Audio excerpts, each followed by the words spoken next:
Bonjour, protégez le direct s'il vous plaît. Partagez.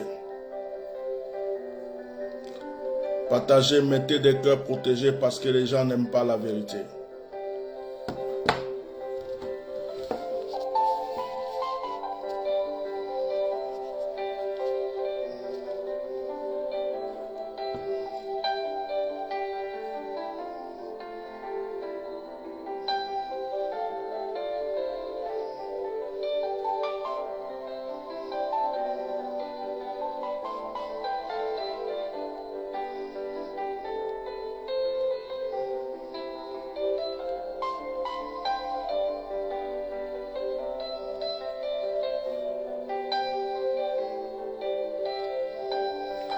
Mettez des cœurs, partagez, protégez-moi ce direct. Je vais parler sévèrement et calmement. Mettez des cœurs, partagez s'il vous plaît.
Mettez les cœurs partagés. Vous n'avez pas encore partagé.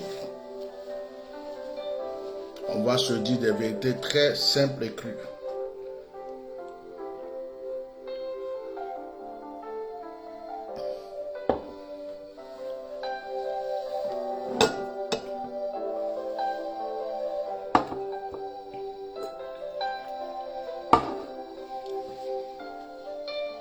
Ok. Sans plus tarder, je vais commencer. Que Dieu vous bénisse. Partagez massivement ce direct. Mettez des cœurs.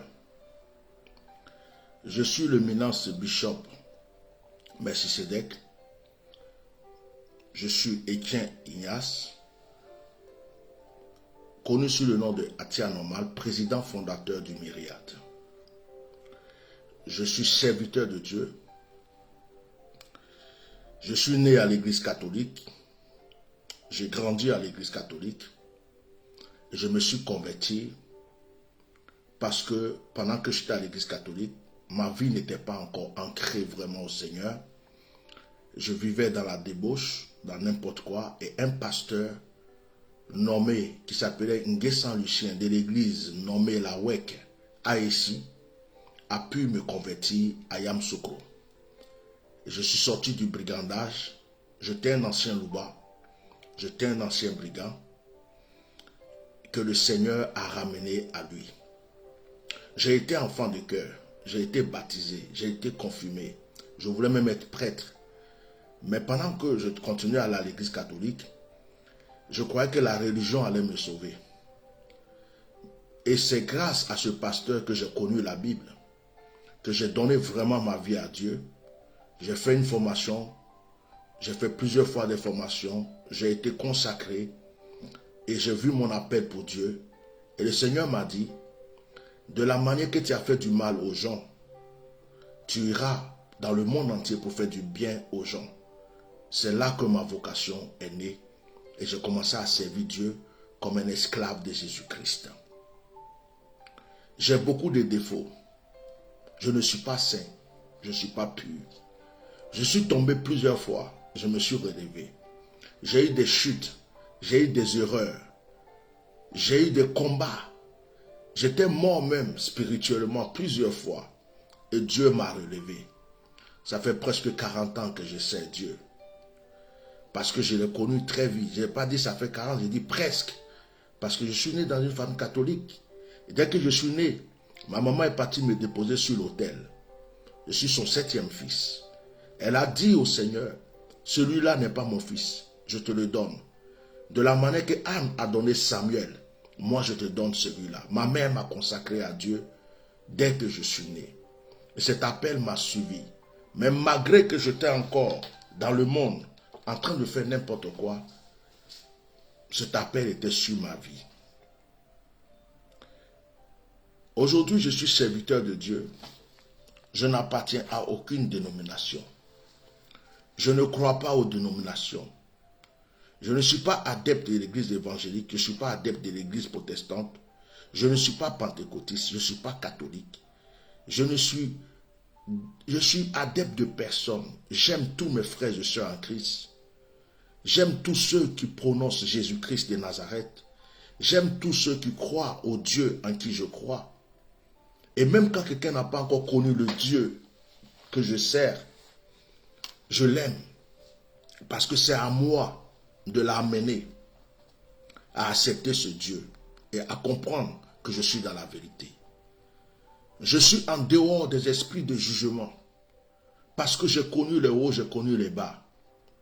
J'ai connu l'église catholique, j'ai connu l'église protestante, j'ai connu l'église évangélique. Je connais les bons côtés, les mauvais côtés de chacun d'entre eux. J'ai été victime de beaucoup de choses dans l'église évangélique. J'ai été victime de beaucoup de choses dans l'église protestante, dans l'église pentecôtiste. Mais Dieu seul a préservé ma foi. Si je suis là aujourd'hui et que je parle de Dieu, c'est parce que le Seigneur a mis la main sur moi.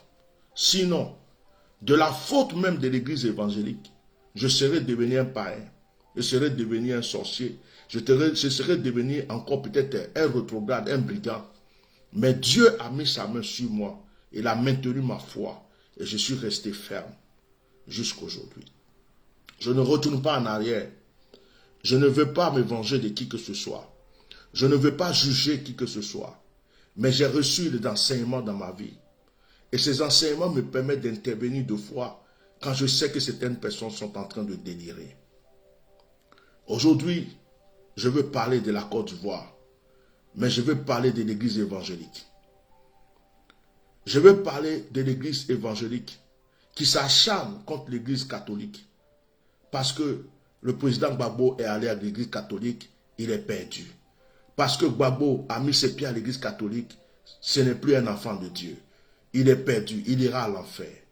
Je suis venu dire à ses frères de l'église évangélique, ses pasteurs, ses prophètes, qui font ces publications et qui parlent, vous vous trompez. Vous vous trompez. Vous vous trompez. Vous jugez l'église catholique parce qu'ils ont des chapelets. Vous jugez l'église catholique parce qu'ils ont des statues de Marie. Vous jugez l'église catholique parce qu'ils ont des pratiques que vous ne faites pas chez vous. Mais Jésus a dit, ce n'est pas ce qui entre dans la bouche qui souille, c'est ce qui sort qui souille. Vous, église évangélique, ce que vous devez faire, c'est de vérifier l'état de votre cœur. Une prostituée n'est pas bien placée pour juger une femme adultère. Comme une femme adultère n'a pas le droit de juger une prostituée. Les deux sont pareils. Quand j'ai connu le Seigneur, dans les années 80, sortant de l'église catholique, j'ai cru que l'église protestante et évangélique était la meilleure. C'était le chemin pour aller au paradis. À un moment, je me suis rendu compte que par ce chemin, je pouvais aller à l'enfer. Parce que la haine est dans vos cœurs. Le mensonge est parmi vous. L'hypocrisie se trouve avec vous. Vous avez perdu le flambeau. Vous avez perdu la flamme. Vous passez votre temps à juger les autres alors que vous n'êtes pas meilleur. Vous passez votre temps à vous appuyer sur votre doctrine. On ne prie pas devant les statues, on ne prie pas les chapelets, on ne fait pas ceci. Mais votre cœur, en réalité, est devenu un tombeau, un cimetière. Votre cœur est devenu comme une vallée de mort. Beaucoup d'enfants de Dieu sont morts spirituellement à cause de vous. Beaucoup de personnes ont perdu la foi à cause de vous. Et il y a même des gens qui ont quitté l'église catholique ou d'autres églises qui sont venus parmi vous, églises évangéliques, qui sont morts aujourd'hui. Des gens ont perdu leur famille. Il y a des familles divisées, il y a des couples divisés, il y a des enfants qui ne parlent plus à leurs parents à cause de vous, église évangélique. Vous avez introduit le venin de Satan parmi vous. Vous êtes concentré sur l'art de la prophétie, c'est-à-dire l'art du mensonge. Et la plupart sont devenus des prophètes de Baal, toujours en train de prophétiser, mais leur cœur n'est pas de Dieu, ce qui veut dire qu'ils prophétisent pour le mensonge, pour l'argent. Le mensonge est parmi nous, l'idolâtrie est parmi nous. Vous avez créé des clans de sorciers, des clans de mystiques, des clans, vous connaissez le péché de chacun d'entre vous. Vous protégez vos péchés et vous venez juger les autres en public comme si vous êtes meilleur. Je suis de votre milieu et je vous parle. Je dirais, nous sommes morts. Nous sommes morts et nous n'avons pas le droit de juger les autres. Parce que les autres que nous jugeons nous ont vomi. Nous leur avons fait comprendre que nous étions meilleurs. Ils nous ont sondés, ils nous ont pratiqués. Ils ont compris que nous étions plus dangereux. Un catholique préfère prier dans son église catholique, devant sa statue, avec son chapelet, que d'aller dans le vacarme de l'église évangélique, dans les troubles, dans les querelles, dans les divisions, dans les menaces, dans les jalousies, dans l'hypocrisie. C'est ce que vous n'avez pas compris. Avant de vous lever, pour commencer à juger les gens, avant de vous lever, pour commencer à dire les gens qui sont perdus, parce qu'ils sont allés là, parce qu'ils ont fait ça, commencez à vous juger vous-même. Commencez à vous contrôler vous-même. Commencez à vous poser des questions. D'où vient le problème? Aujourd'hui, vous êtes acharné sur le président Gbagbo en disant qu'il est allé à l'église catholique, qu'il est perdu. Mais non, il n'est pas perdu. C'est vous qui êtes perdu. Et c'est vous qui l'avez perdu. En fait, vous avez la douleur dans le cœur parce que vous avez perdu le président Gbagbo. Ce n'est pas parce que vous vous souciez de son âme. Ce n'est pas parce que vous vous souciez s'il va aller au ciel, s'il va aller au paradis. Ce n'est pas ça votre problème. Le problème qui vous dérange aujourd'hui, c'est que vous l'avez perdu. Vous ne pouvez plus avoir ces enveloppes un jour. Vous ne pourrez plus vous approcher comme vous voulez de lui parce que vous l'avez perdu. Mais vous ne vous souciez pas de son âme. Vous ne vous êtes jamais soucié de son âme. Je reviens en arrière. Pour ne pas aller plus loin. Si je vais aller un peu plus loin, pendant les événements où ce président était bombardé, il n'avait que des pasteurs évangéliques et des prophètes autour de lui. Quel conseil vous lui avez donné? Aujourd'hui, on parle de sa deuxième épouse. Mais pendant qu'il était président, qu'il avait cette deuxième épouse, qu'est-ce que vous lui avez dit? Pendant qu'il était président et qu'il avait cette deuxième épouse, qu'il allait à la rue Princesse et que des ministres achetaient des petites maisons, des voitures pour des jeunes filles et qu'on gaspillait l'argent du gouvernement pour prendre des petites filles, pour sortir avec des petites filles. Vous, les pasteurs de l'église évangélique qui étaient autour du président Gbagbo, qu'avez-vous dit, qu'avez-vous fait? Revenez en arrière. Pendant qu'il était au pouvoir, que vous étiez autour de lui, et qu'il vous donnait des enveloppes, et qu'il organisait des choses pour vous, et qu'il vous soutenait, et qu'il croyait en vous, que vous avez fait, avez-vous donné des conseils à cet homme? Quand il a pris sa deuxième femme, est-ce que vous lui avez dit que ce n'était pas bon? C'est aujourd'hui que vous faites les étonnés. C'est aujourd'hui que vous vous comportez comme si c'est une histoire qui vient d'apparaître. Avant qu'il ne soit bombardé, il était avec cette femme. Avant qu'il n'aille en prison, il était avec cette femme. Et il est sorti de prison, il était avec cette femme. Mais vous vous comportez aujourd'hui comme si c'est maintenant que vous venez d'apprendre l'histoire. Alors que vous étiez au courant. Mais oui, je comprends. Au moment où il était président, vous mangiez. Au moment où il était président, il vous donnait des enveloppes. Au moment où il était président, tout était parfait.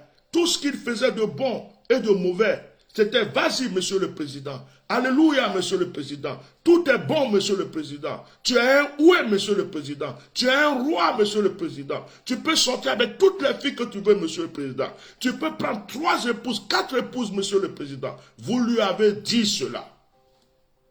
Aujourd'hui, vous venez comme si vous étiez saint, pur, propre. Vous oubliez que vous avez mis ce monsieur dans des problèmes. Vous oubliez que vous avez prophétisé et que ce monsieur s'est appuyé sur vos prophéties et que ce monsieur a été bombardé et que ce monsieur a failli mourir et que ce monsieur est allé en prison. Vous venez vous asseoir devant vos écrans. Oh, je suis perdu. Non, il ira à l'enfer. Pourquoi il allait? Non, vous jouez la comédie. Vous jouez la comédie. Vous craignez du fait que vous l'avez perdu. Vous regrettez de l'avoir perdu. Dites ça simplement. Je reviens un peu devant.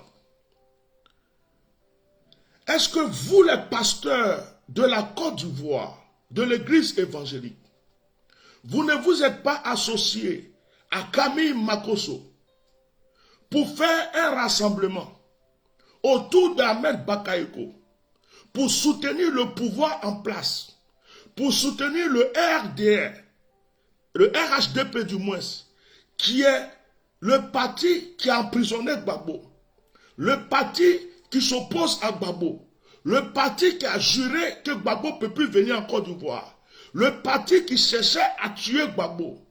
Vous, les pasteurs évangéliques, en Côte d'Ivoire, vous vous êtes rassemblés par milliers autour de l'ex-premier ministre décédé, avec à votre tête Ariel Camille Makosso. Vous êtes allé soutenir le pouvoir en place. Vous avez dit que vous soutenez le gouvernement qui est là. Vous avez rejeté le parti de Gbagbo. Vous vous êtes juré dans votre tête que Gbagbo n'allait pas rentrer. Vous ne croyez même pas que ce monsieur allait rentrer en Côte d'Ivoire. Vous avez cru qu'Ahmed Bakayoko sera encore vivant aujourd'hui. Vous avez cru que vous allez battre campagne pour lui qui sera président de la République. Vous avez cru que l'histoire de Gbagbo était finie. Vous tous, Camille Makosso à la tête. On a les photos, on a les images, on a les vidéos. Vous êtes rassemblés. Vous avez dénigré Gbagbo Laurent. Vous avez rejeté Gbagbo Laurent. Qu'est-ce qui prouve que votre plan n'était pas que Gbagbo Laurent revienne avec les évangéliques pour que vous-même les évangéliques vous l'empoisonnez, vous le tuez pour le pouvoir en place? Qu'est-ce qui prouve que vous n'avez pas prévu Makosso avec vous, Makosso qui est l'espion, Makosso qui est celui qui a la bouche et les oreilles de ce gouvernement parmi les évangéliques? Qu'est-ce qui prouve que vous n'avez pas prévu? Si Gbagbo rentre comme il est évangélique, on va l'empoisonner. Et puis Dieu a fait ce monsieur-là, vous a fui pour aller se réfugier à l'église catholique. Qu'est-ce qui prouve? Qu'est-ce qui prouve que vous n'avez pas prévu de tuer Gbagbo Laurent? Je suis sérieux.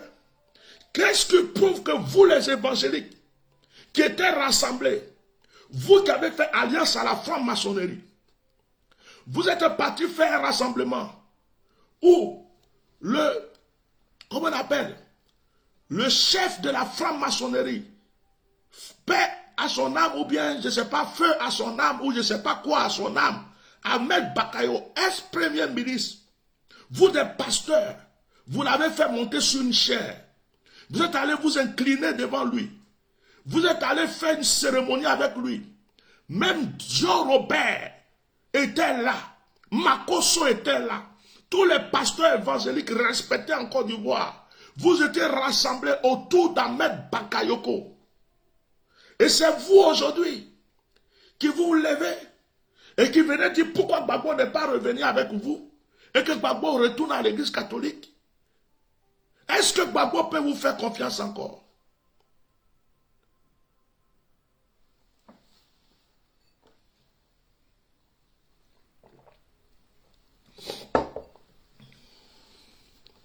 Est-ce que Gbagbo devrait vous faire confiance? Vous l'avez ignoré. Vous l'avez abandonné. Combien parmi vous, pendant qu'il était en prison, on parlait de lui? Combien parmi vous, pendant qu'il était en prison, l'ont défendu? Combien parmi vous, pendant qu'on tuait des gens en Côte d'Ivoire, ont ouvert leur bouche pour dire quelque chose? Vous étiez aux côtés de ce pouvoir. Vous avez protégé votre ventre. Vous avez protégé votre peau. Vous avez protégé votre vie. C'est normal. Mais le monsieur est sorti. Il ne vous doit rien. Il ne vous doit absolument rien. Celui qui a converti Gbagbo Laurent, parmi les évangéliques, s'appelle Kakou Sévérin. Mais Kakou Sévérin n'était pas comme vous. Kakou Sévérin était un homme loyal. Kakou Sévérin était un homme qui craignait Dieu. Kakou Sévérin était un homme de vérité. Kakou Sévérin était un homme de justice.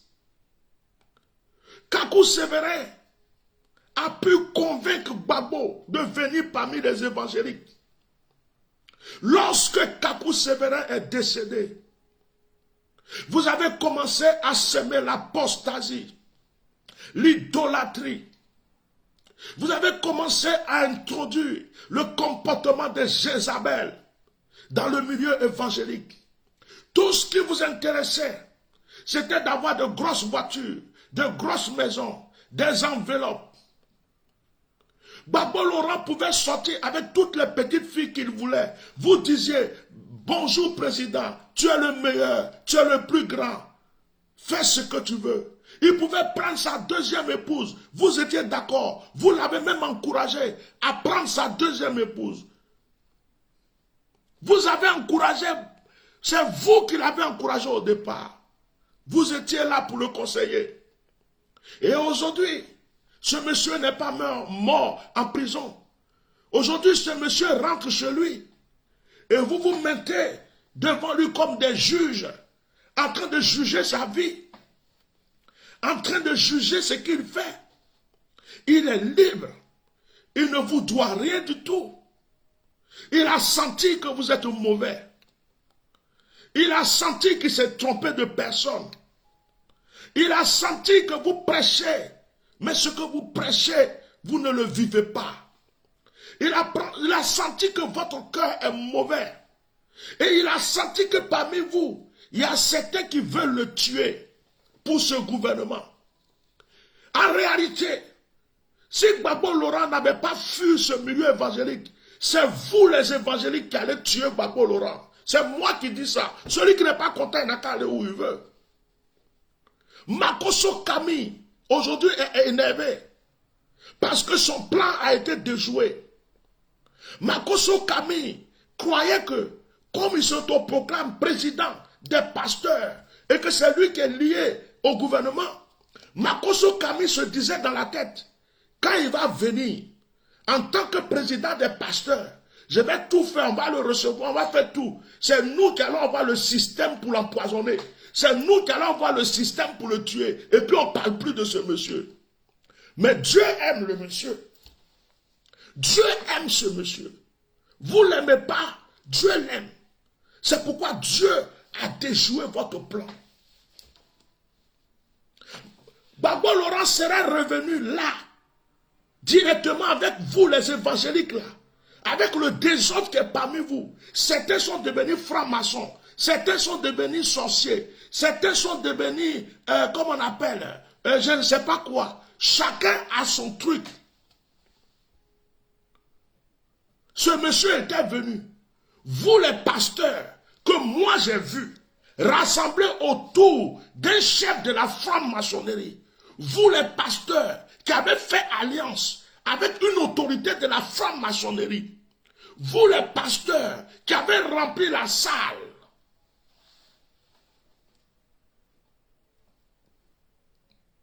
vous les mêmes pasteurs, est-ce qu'on sait quel contrat vous avez signé avec ce gouvernement? Est-ce qu'on sait quel deal vous avez fait?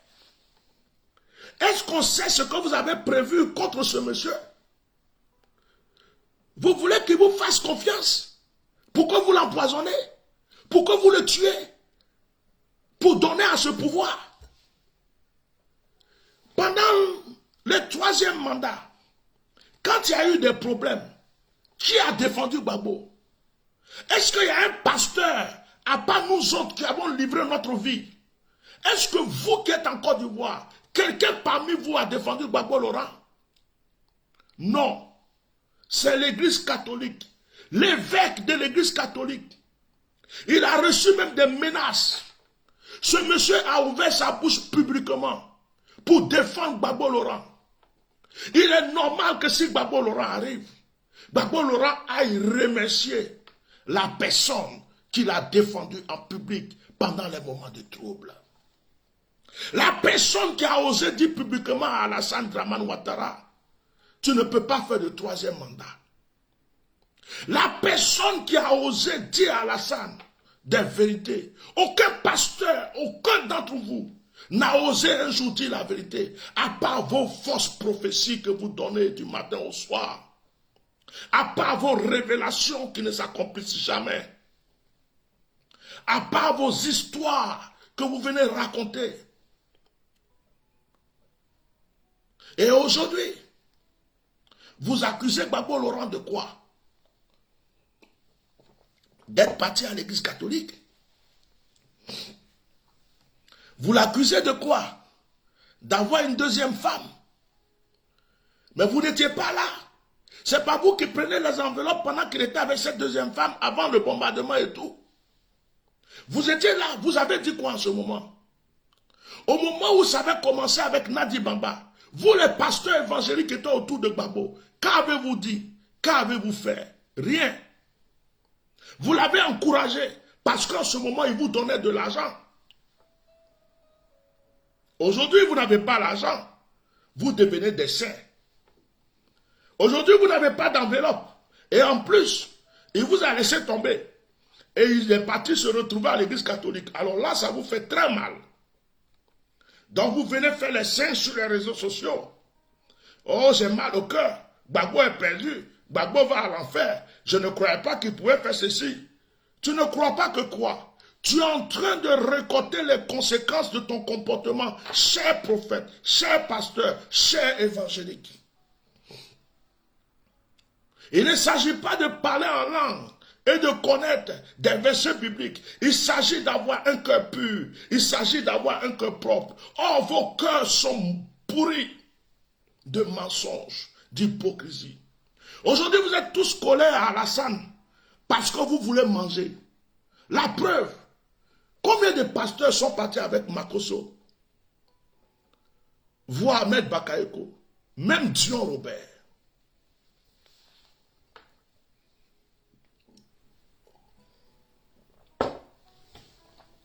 Et c'est Makosso aujourd'hui qui s'assoit parce qu'il a mal au cœur. Son plan est déjoué. Gbagbo n'est pas venu les voir pour qu'on le tue directement et puis Alassane va être tranquille. Il a tellement la haine qu'il commence à mettre les troubles, mélanger l'esprit des gens. Il fait comme s'il est avocat de Simone. Il fait comme s'il est avocat d'un tel. Or, en réalité, c'est lui, Makosso Camille, qui avait été choisi avec d'autres pasteurs de l'église évangélique. Si Gbagbo vient et qu'on n'arrive pas à la voir, comme il est avec vous les évangéliques, s'il vient là, C'est sur vous on va compter. Vous allez l'empoisonner. Vous allez le tuer pour nous donner. Et Makoso Kami était à la tête. Vous voulez quoi? Moi j'aime la vérité. Hein. Vous n'aimez pas Gbagbo. Vous mentez. L'âme de Gbagbo ne vous dit rien. Sa vie ne vous dit rien. Même le problème de couple de Gbagbo, ce n'est pas votre problème. C'est juste que vous voulez parler pour discréditer le monsieur. C'est que vous voulez que le monsieur là, les gens aient la haine pour lui. Vous faites tout ça pour que les gens détestent. C'est un plan, c'est une stratégie que vous faites. Et Camille Makoso à la tête. Vous êtes tous vendus. Vous avez eu des enveloppes. Vous avez été achetés. Vous tous qui êtes rendus dans la réunion avec Ahmed Bakaïko, vous avez vendu votre âme. Il y a un contrat qui a été signé contre Gbagbo Laurent. C'est moi qui dis ça. Je m'appelle Atia Normal. Je n'ai pas de camarade. Mon camarade, c'est Dieu. Mon père, c'est Dieu. Mon ami, c'est Dieu. Je m'appelle Melchisedec. Et vous êtes en train de critiquer le monsieur. Comment une prostituée comme vous peut venir accuser une femme qui a commis l'adultère? Comment une prostituée comme vous peut venir juger une femme qui a trompé un jour son mari? Pourtant, vous êtes prostituée sur tous les bords. Vous trahissez Dieu. Vous trahissez vos fidèles. Vous trahissez ceux qui vous aiment. Vous trahissez vos collègues. Vous trahissez et vous avez trahi Gbagbo. Gbagbo vous a donné son cœur. Gbagbo vous a donné sa vie. Gbagbo s'est attaché à vous. Il a tellement cru en vous qu'il a failli mourir. Quand il est parti en prison, vous l'avez laissé tomber. Vous l'avez délaissé. Aucun d'entre vous ne l'a défendu. Aucun d'entre vous n'a été là pour lui. Au contraire, la plupart d'entre vous prophétisaient qu'il ne viendra plus. La plupart d'entre vous proclamaient qu'il ne reviendra plus jamais en Côte d'Ivoire. Certains d'entre vous ont encouragé leurs fidèles à s'attacher à Alassane Ouattara. Vous pensez à vos maisons, à vos femmes, à vos ventres. Vous n'avez pas été loyal. Vous n'avez pas été loyal envers ce monsieur. Vous l'avez trahi. Vous avez trahi Gbagbo Laurent, église évangélique. Vous avez fait du mal à ce monsieur, église évangélique. Et ce monsieur ne peut plus vous faire confiance. La main qui vous a tendu, vous avez craché là-dedans. Combien d'argent Gbagbo a dépensé sur l'église évangélique? Combien de pasteurs se sont enrichis au temps de Gbagbo? Combien de pasteurs ont eu des millions et des milliards au temps de Gbagbo? Il vous a donné sa vie. Qu'avez-vous fait? Vous l'avez abandonné. Aujourd'hui, vous voulez qu'il revienne parmi vous. Pourquoi vous le tuez? Pourquoi vous l'acheviez? Non, il ne vous fait plus confiance. Il ne vous fait plus confiance. Il ne vous fait plus. Si j'étais à sa place, je ferais pareil. Si j'étais à sa place, je ferais pareil.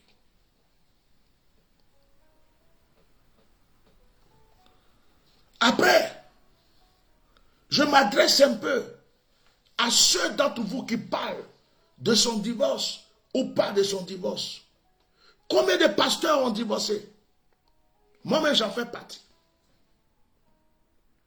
Combien de pasteurs ont une maîtresse? Combien de pasteurs couchent avec d'autres femmes?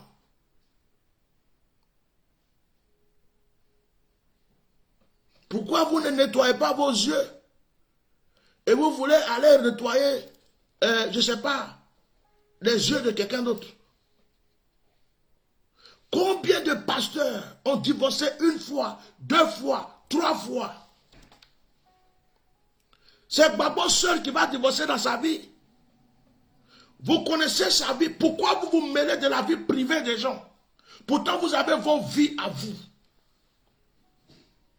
Est-ce qu'on se mêle de vos vies? Combien de femmes qui parlent aujourd'hui vivent seules avec leurs enfants? Le mari n'est plus là. Est-ce que tu as fini de t'occuper de ça?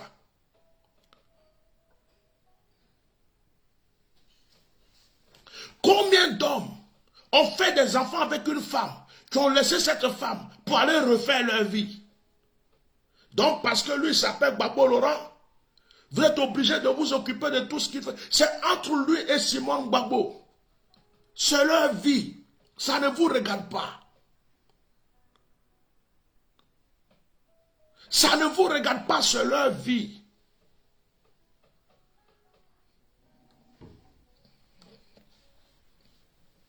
Non.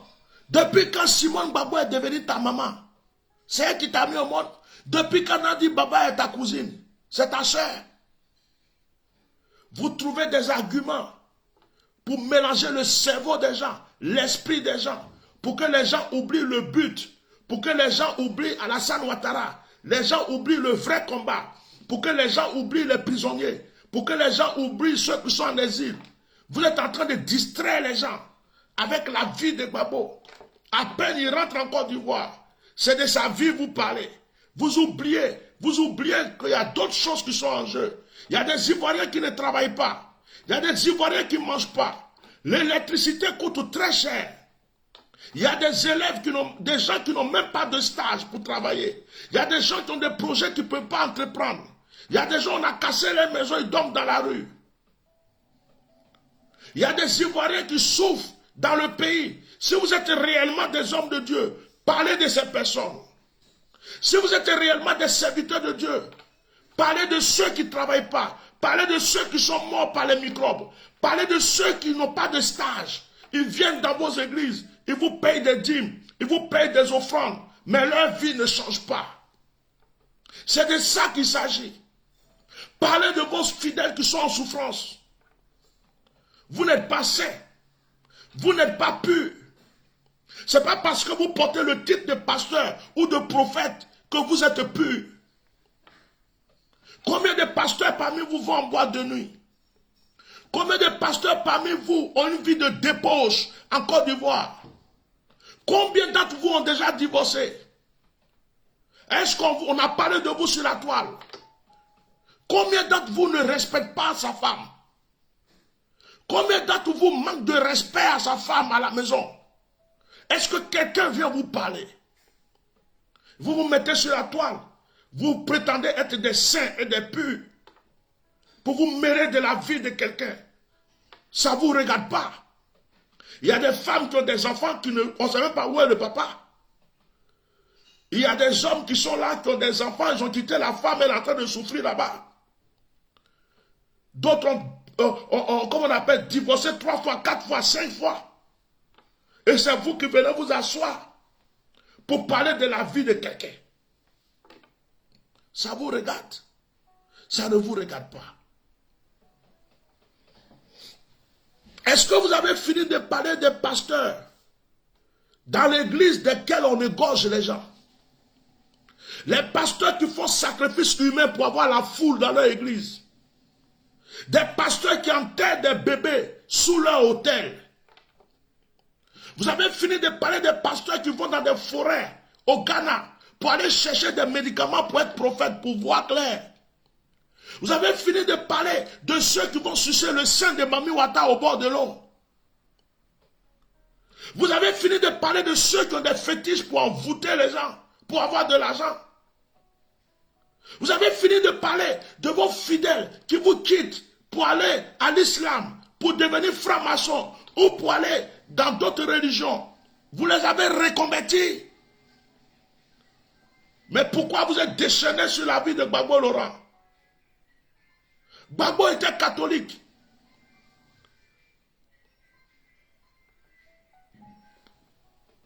Gbagbo était catholique.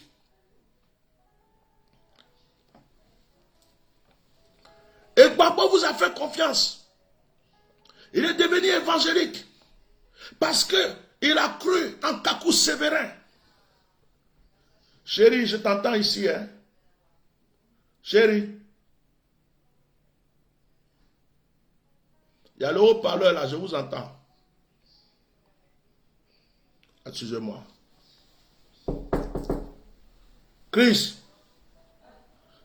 j'entends la conversation. Tu as mis le haut-parleur, j'entends la conversation. Ça rentre ici, ça va rentrer dans la vidéo.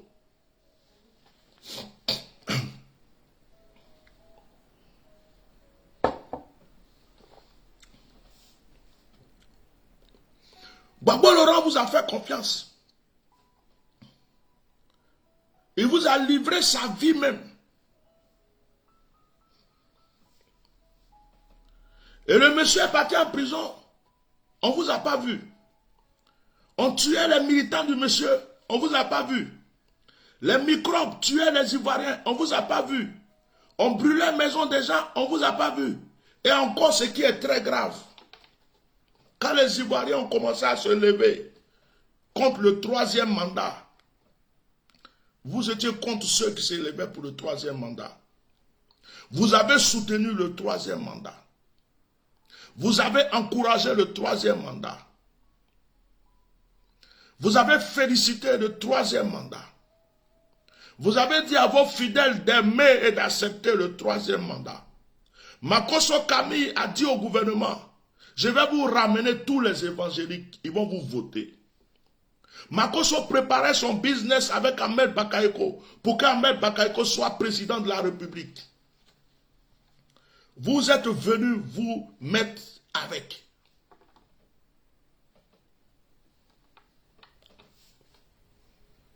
Oui. Vous avez fait une très grande réunion. Tous les pasteurs de l'église évangélique. Comment vous pouvez, dans un pays où des gens meurent, d'autres sont en prison, d'autres sont en exil, il y a de l'injustice, les microbes tuent les gens, il y a des militaires, on ne sait pas d'où ils viennent, ils ont bombardé, ils ont tué des gens, ils ont coupé la tête d'un jeune homme, ils ont joué au football, le peuple souffre. Vous qui dites que vous êtes des hommes de justice et de vérité, vous ne défendez pas cette cause. Et puis c'est vous qui venez vous mettre avec ceux qui tuent, ceux qui font truc, vous venez leur dire, on est avec vous, on vous soutient. Et vous dites au peuple, fermez vos bouches et puis suivez ces personnes. C'est vous qui l'avez fait en Côte d'Ivoire. Ce ne sont pas les prêtres. Ce ne sont pas les prêtres, ce n'est pas l'église catholique. L'église catholique, au contraire, a condamné cela. Jusqu'à ils sont allés menacer la cathédrale. Mais vous, vous étiez cachés chez vous. Tout ce que vous avez fait, c'est de vous rassembler autour de ceux qui tuaient, de ceux qui faisaient du mal à ce peuple. Le peuple vous regardait. Le peuple attendait que vous les défendiez. Le peuple attendait que vous les souteniez. Vous ne les avez jamais soutenus. Gbagbo Laurent, vous ne l'avez jamais soutenu. Vous avez même cru qu'il allait mourir en prison. Certains d'entre vous sont étonnés qu'il est en Côte d'Ivoire aujourd'hui. Nous avons prophétisé qu'il viendra en Côte d'Ivoire. Moi, j'ai dit qu'il va sortir de prison. Moi, j'ai dit qu'il va retourner en Côte d'Ivoire. Ça s'est réalisé. J'ai le droit de vous parler. Je n'ai pas cherché des enveloppes. Je n'ai pas cherché l'argent. Je n'ai pas cherché qu'on m'arrose. J'ai suivi le chemin de la justice et de la vérité. Même si j'avais rien. Aujourd'hui, je vous dis la vérité. Laissez ce monsieur tranquille. Il prend le chemin qu'il veut. Il fait ce qu'il veut. Réglez vos problèmes dans vos églises. Réglez vos problèmes de couple. Il y a beaucoup de femmes de pasteurs qui sont malheureuses. Il y a beaucoup de femmes de pasteurs qui n'ont plus la paix dans le cœur. Parce qu'elle sait que son mari est adultère, impudique. Parce qu'elle sait que son mari vit dans le désordre, dans le péché. Il y a beaucoup de femmes de pasteurs qui souffrent en silence. Il y a des couples de pasteurs qui divorcent. D'autres même tuent les femmes pour pouvoir être libres et puis prendre une autre femme. On ne vous a pas entendu quand Camille Makoso a tué sa femme. Vous étiez allés vous rassembler autour de lui pour l'encourager. On ne vous a pas entendu quand ils ont égorgé le jeune Toussaint. Vous avez étouffé l'histoire. On ne vous a pas entendu. Quand ils ont égorgé le petit chantre dans une église, on ne vous a jamais entendu parler de ça. Vous n'êtes jamais là quand le pauvre pleure. Vous n'êtes jamais là quand on tue le pauvre. Vous n'êtes jamais là quand les gens souffrent. Vous n'êtes jamais là. Mais vous êtes toujours là où il y a l'argent. Vous êtes toujours là où on peut vous donner des enveloppes. Vous êtes toujours là où on peut vous donner quelque chose. Vous avez vendu l'évangile. Vous avez vendu l'évangile. Vous avez tué la présence de Dieu dans l'église évangélique. Et c'est vous qui croyez que vous êtes meilleur que l'église catholique. Vous vous trompez. Il est écrit, les premiers seront les derniers et les derniers seront les premiers. Vous croyez supérieur, vous serez surpris d'être à l'enfer et de voir des catholiques au paradis à votre place. Parce que Dieu ne juge pas comme vous vous jugez. Dieu ne voit pas comme vous vous voyez. Vous n'êtes pas meilleur.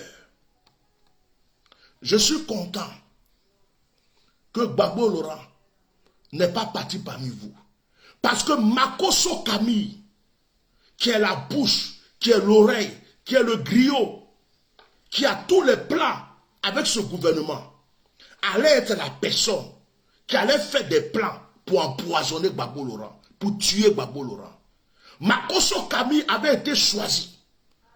Si Gbagbo retournait avec les évangéliques, Makoso Camille allait tout faire pour tuer Gbagbo Laurent, pour être libéré. Et aujourd'hui, il fait semblant de parler de son couple, de parler de sa vie. C'est parce qu'il a mal. Il a mal que son plan a déjoué. Il a mal que ce qu'ils ont planifié n'a pas pu se réaliser. Il a très mal. Mais Dieu est avec ce monsieur. Si Dieu n'était pas avec Gbagbo là, il était mort à Korogo. Si Dieu n'était pas avec lui, il serait mort à la CPI. Si Dieu n'était pas avec lui, il serait mort en Belgique. Tous vos plans sont déjoués. Et ça vous fait mal. Et aujourd'hui, vous vous plaignez comme si c'est fidèle, vous cherchez, si vous aimez Gbagbo, si vous voulez l'aider à aller au paradis. Pourquoi quand il était président, vous ne l'avez pas aidé à aller au paradis? Ce n'est pas vous qui partez danser à la rue Princesse avec lui. Ce n'est pas vous, il donnait enveloppe, et puis vous oubliez tout ce qu'il faisait de bon ou de mal. Donc vous avez choisi d'empoisonner ce monsieur. Dieu lui révèle, Dieu lui dit change de chemin, sinon ils vont te tuer. Et puis vous venez vous asseoir pour dire pourquoi il est parti. Donc il n'a qu'à rester là, vous allez le tuer. J'en ai fini. Mon direct a été déjà long. Partagez massivement ce direct. Et dites au président Gbagbo, le chemin qu'il a pris, il n'a qu'à écouter sa conscience. Il n'a qu'à écouter son sixième sens. Et ne faire confiance à personne. À part le Dieu qui l'a protégé du bombardement. Le Dieu qui l'a protégé de la prison. Et le Dieu qui l'a permis de remettre. Nous allons tous mourir. Un jour, il va quitter ce monde. Mais Dieu est avec lui. Dieu le protège. Voilà. Point. J'en ai fini. Donc, laissez-nous tranquilles. Laissez-nous respirer. Et je vais insister sur le problème de son couple. Franchement, tous ceux qui parlent du couple de Gbagbo, vous nous emmerdez. Vous n'avez pas fini de régler vos propres problèmes de couple. Vous n'avez pas fini de régler vos propres problèmes de couple. Vous-même là, vos problèmes de couple là, vous n'avez pas fini. Ce n'est pas pour quelqu'un d'autre, vous allez aller régler. Enlevez ce qui est dans vos yeux d'abord. Avant de chercher à aller enlever pour quelqu'un d'autre. Laissez le monsieur tranquille, c'est sa vie. Il a son destin, il suit sa destinée. Ça ne vous regarde pas. La clé du paradis n'est pas entre vos mains. C'est entre les mains de Dieu. Que Dieu bénisse la Côte d'Ivoire. Permettez-moi de mettre l'hymne national.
Merci, chers frères et sœurs, d'avoir été là. Que Dieu bénisse la Côte d'Ivoire, que Dieu préserve la vie du président Gbagbo, que Dieu ramène la paix et la tranquillité en Côte d'Ivoire, que tous les Ivoiriens reviennent dans la paix. Nous voulons retrouver l'amour et la paix parmi nous. Que Dieu bénisse les musulmans, les chrétiens, que Dieu bénisse les païens, que Dieu fasse que l'amour soit dans notre cœur et que nous soyons sincères envers les autres. Vive la Côte d'Ivoire, vive les Ivoiriens. Très bonne journée à vous. Au revoir.